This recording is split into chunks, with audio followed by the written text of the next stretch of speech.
Bwana Yesu asifiwe. Uamsho ajenda yetu nguvu zaidi. Bwana, mimi naitwa Elia Msika, presenter wa CS Online TV. Leo ninakupitisha kwenye mtandao na tuangalie mambo kadhaa ambayo yanatokea kwenye social media zetu. Unajua unapopita kwenye mitandao kuna mambo mbalimbali ambayo yanatokea na yanajadiliwa huko. Sasa wiki iliyopita kumekuwa na mjadala mmoja mkubwa sana ambao umeendelea huko mtandaoni. Na hii ni mara baada ya kituo kimoja cha television, nisingependa kukitaja kwa jina, ambapo walimfanyia interview mtu mmoja na kumuuliza swali kwamba je, ni sahihi kwa wapiga vyombo kulipwa? In fact pia hata huyu mtu aliyefanywa interview naye ni mpiga vyombo, naye ni mtu ambaye anafanya huduma hii ya kupiga vyombo. So wakamuuliza kwamba ni sahihi mpiga vyombo kanisani kulipwa? Je, ni halali kulipwa? Je, ni sahihi wapiga vyombo kudai malipo yao? Na yule mtu straight akanyosha kwamba kama ilivyo mchungaji analipwa, ndivyo wapiga vyombo nao wanatakiwa fanyaje, waweze kulipwa. So mara baada hapo kukatokea comments nyingi sana wadau wakashusha comments za kutosha hapo chini kuhusiana na usahihi au kutokuwa sahihi. Je, ni sawa au sio sawa kwa wapigaji vyombo kulipwa makanisani au kudai haki yao ya kulipwa makanisani mara baada ya kufanya huduma yao ya kupiga mziki makanisani? Kuna mtu anaitwa Samsa Sali, huyu kule mtandaoni anatumia Dr. Samsa Sali. Yeye alikuja akaandika mwanangu, labda uongelee vitu vingine, sio mambo yanahusiana na mziki na kanisani. Nadhani wewe unadhani kazi ya mchungaji ni zile dakika 45 za neno. Na hapa nazungumzia kazi ya mchungaji kwa sababu kule mwanzoni unajua mjadala ulikuwa kama mchungaji analipwa, kwa nini wapiga vyombo nao wasilipwe?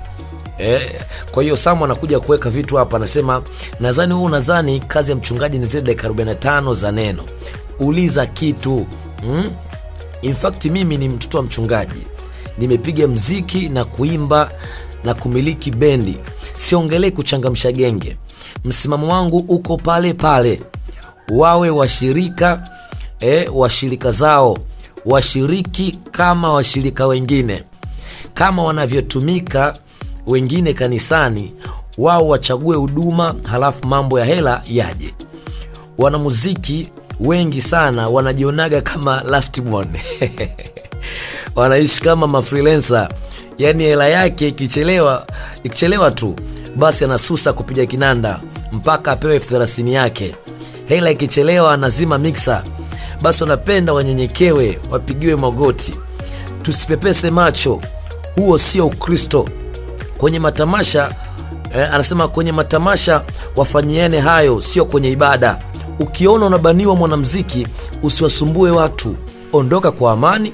Bwana na watu wengi. Hakuna kanisa lilishindwa kufanya ibada sababu ya mpiga gitaa. Haya ni maoni ya Dr. Samsa Sali. Na haya maoni yake chini yakazua mjadala mkubwa mwingine tena. Si unaelewa? Wewe nini maoni yako? Hebu tuandikie kwenye comment hapo chini. Wewe unaonaje? Ni sahihi mpiga vyombo kulipwa kanisani? Ni sahihi wapiga muziki nao kuanza kudai kwamba wanahitaji posho zao, wanahitaji fedha zao? Wewe unalizungumziaje? Kwa sababu nao wanadai ni huduma kama ya kichungaji tu. Kwa hiyo nao wanastahili kulipwa, kwa sababu kama mchungaji analipwa au anatiwa moyo, kwa nini nao wasilipwe? Wewe unaonaje? Wewe msikilizaji, mtazamaji wa CS Online TV, wewe una nini cha kucomment mahali hapo? Je, ni sahihi au sio sahihi? Tupe maoni yako na sisi tutayasoma mahali hapa. CS Online TV, we share the good news. Uamsho ajenda yetu.